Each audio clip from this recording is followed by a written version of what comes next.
올라 아토입니다. 반갑습니다. 자, 또 새로운 한 주가 시작되었습니다.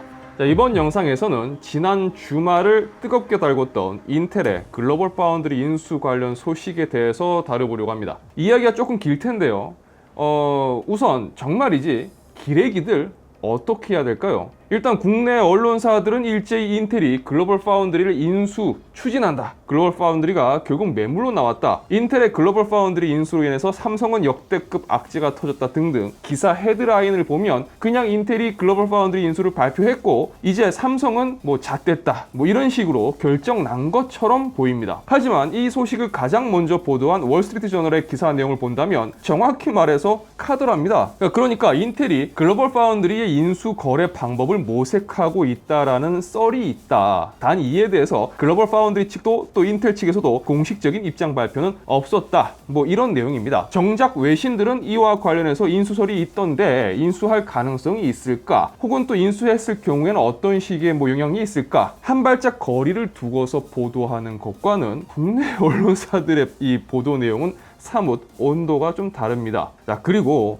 인수 검토를 하고 있는 것 혹은 인수 방법을 모색하고 있는 것으로 보인다라는 이 카더라 기반의 소식임을 감안을 해본다면요. 오히려 인텔의 인수 가능성 그리고 글로벌 파운드리가 인텔에 매각될 가능성 측면에서 전반적으로 살펴봐야 될 겁니다. 그리고 바이든 정부의 반도체 산업 관련 현 상황에 대해서도 함께 살펴봐야지 뭐 전반적인 가능성과 혹은 또 인수되었을 경우 이 파급력에 대한 예상도 해볼 수 있을 거라고 생각됩니다. 자, 그래서 오늘은 이와 관련한 이야기를 해보려고 합니다. 자, 우선 미국의 반도체 산업 상황에 대해서 간략하게 살펴보겠습니다. 1990년에 전 세계 소비 반도체 중 37%가 미국에서 제조되었습니다. 하지만 작년 2020년 기준 이 수치는 12%로 감소되었습니다. 그러니까 기존 시장 점유율에서 반토막이 넘게 줄어들었다고 볼 수 있는 거죠. 자, 그렇다면 전 세계 반도체 시장의 생산 파이는 이제 어디로 이동했을까요? 여러분들이 잘 알고 계시듯 대만과 중국 그리고 한국으로 이동을 했습니다. 미국이 주도했던 반도체 칩 생산 시장이 아시아로 이동하게 된 거죠. 자, 여기에는 여러 이유가 있겠지만 미국 정부의 책임론에 무게를 두는 의견도 많습니다. 반도체 칩 산업, 그러니까 이 파운드리 산업에 대한 미 정부의 인식이 부족했다는 이야기죠. 뭐 대표적인 예로 초대 부시 행정부의 경제 고문이었던 이 마이클 보스킨의 대체 감자칩과 컴퓨터 칩에 무슨 차이점이 있습니까? 라는 이 멘트는 상당히 유명한 일화 중 하나입니다. 그런데 미국 정부의 분위기가 최근 바뀌었죠. 자동차 칩의 부족이 초래한 미국 자동차 산업의 타격이 생각보다 컸던 것 같습니다. 백악관이 직접 나서게 될 만큼 시급한 상황이었던 거죠. 뭐 여러 계산이 바탕이 된 흐름에 대해 너무 자세하게 이야기하기보다는 파운드리 산업의 중요성을 미국이 인식을 했고 현재도 산업 전반적으로 공급 상황이 부족하다라는 부분을 이해하고 넘어가면 될 것 같습니다. 자, 이 상황에서 인텔은 얼마 전 밥스완에서 엔지니어 출신의 팻 갤싱어로 CEO를 교체했습니다. 갤싱어로 CEO가 교체된 후 인텔은 Integrated Device Manufacturer, 줄여서 IDM 2.0이라고 하는 전략을 발표합니다. 위축된 인텔의 칩 제조 업체로서의 입지를 확대, 성장, 집중하겠다라는 전략입니다. 노골적으로 본다면 팻 갤싱어 CEO가 칩 제조업에 있어서 인텔 리더십을 다시 가져오겠다라고 한 표현이라고도 생각할 수 있을 겁니다. 자, 해당 전략의 주요 내용으로 애리조나에 2개의 새로운 팹을 건설하고 이에 200억 달러를 투자, 그리고 자사 파운드리를 통해서만 생산하던 방식에서 벗어나 필요하다면 타사 파운드리를 통해서도 칩 제조를 할 수 있다라고 밝힙니다. 또한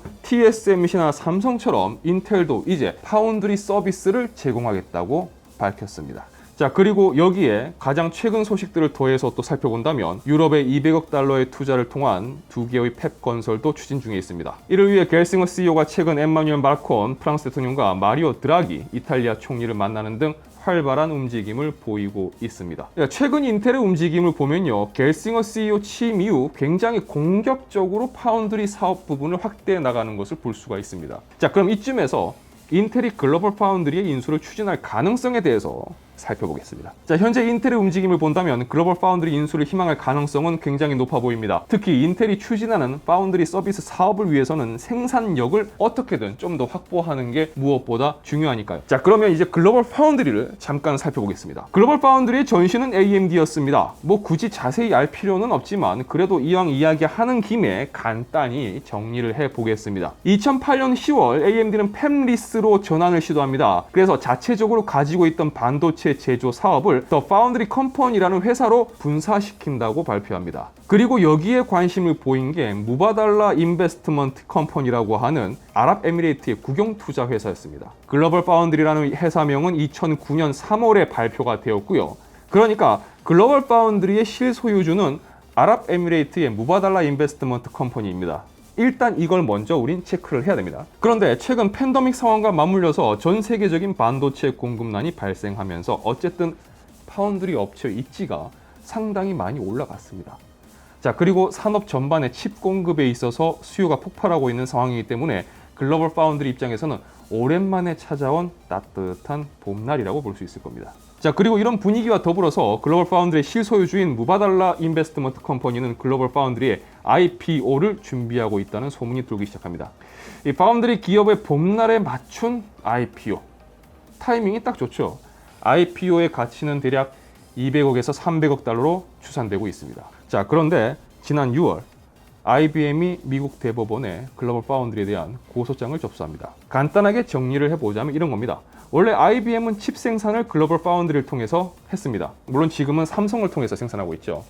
자, IBM은 자체적으로 칩 생산에 대한 로드맵을 계획하고 있었고 마찬가지로 글로벌 파운드리도 파운드리 칩 공정의 로드맵이 있었을 겁니다. 자, 그리고 양사가 계약을 했겠죠. 자, 여기서 문제가 생긴 건데 IBM이 원했던 10나노 공정 그리고 그 이하의 미세 공정을 글로벌 파운드리가 전환하지 못했고 포기함으로써 IBM은 계획했던 칩 로드맵이 틀어지게 된 겁니다. 물론 지금은 삼성을 통해서 생산하고 있지만 IBM은 글로벌 파운드리가 약속을 지키지 않아서 피해를 보게 된 겁니다. 자, IBM의 고소 내용은 바로 이 부분을 담고 있습니다. 자, 인텔은 파운드리 서비스 사업의 확대를 위해서도 글로벌 파운드리가 매력적으로 보일 수가 있을 겁니다. 그리고 IBM과 지속적인 협업 관계에 있는 인텔이라면 글로벌 파운드리와 IBM의 소송에 있어서 인텔이 글로벌 파운드리를 만약 인수할 경우 이 소송을 좀 더 수월하게 해결할 수 있을지도 모릅니다. 자, 만약 인텔이 글로벌 파운드리 인수를 추진 중이라고 한다면 결국 무바달라 인베스트먼트 컴퍼니의 의중이 중요할 겁니다. 그렇죠? 팔 것인가 아닌가.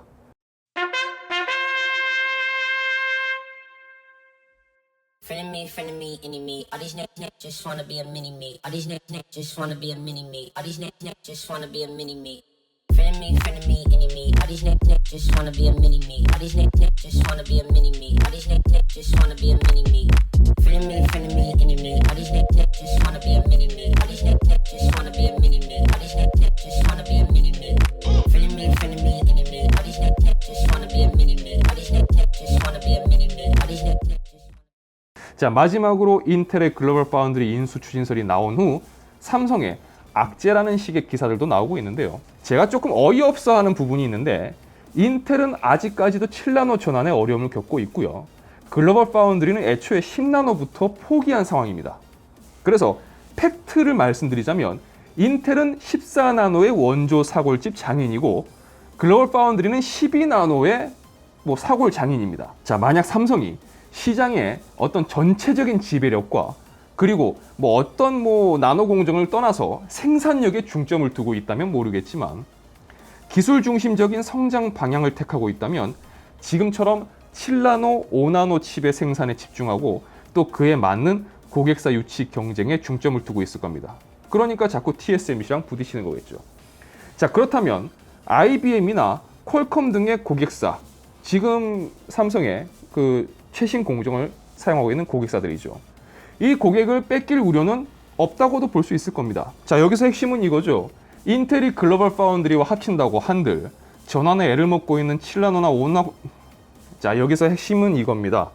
인텔이 글로벌 파운드리와 합친다고 해서 전환에 애를 먹고 있는 7나노나 5나노가 순식간에 해결되는 게 아니라는 겁니다. 자, 오히려 파운드리 산업의 기초적인 이 생산력과 점유율을 확보하는 차원에서 본다면 인텔과 글로벌 파운드리가 합쳐졌을 경우 장기적으로는 굉장히 매운맛을 보여줄 수 있을 겁니다. 하지만 어쨌든 아직까지는 이 부분들이 확정적인 소식도 아니죠. 보도 내용도 카더라라고 이야기를 했고요. 자, 이 소식을 통해서 아마 주식 매수 매도에 반응하는 분들이 계셨을 겁니다. 소문에 사서 뉴스에 파는 게 아무리 주식이라고는 하지만 흘러나오는 소식들 그 어디에서도 100% 정확한 팩트를 기반으로 나오는 이야기는 없습니다. 거래의 내용과 성립 여부는 당사자들 외에는 아직까지 아무도 모르니까요. 자, 뭐만 하면 국뽕 양념 왕창 해가지고 확인되지도 않은 소식을 가지고 어그로 왕창 끌면서 도박을 하는 이 기레기들이 굉장히 많은 것 같은데요. 가면 갈수록 늘어나요.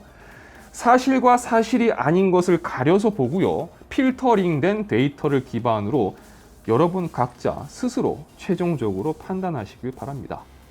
저는 개인적으로 그래요. 가면 갈수록 믿고 볼 수 있는 국내 기사들이 줄어드는 것 같아서 개인적으로 좀 짜증이 많이 납니다. 자, 관련 소식에 궁금해하셨던 분들에게 이 영상이 좀 길었긴 하지만 그래도 조금이라도 도움이 되었기를 바랍니다.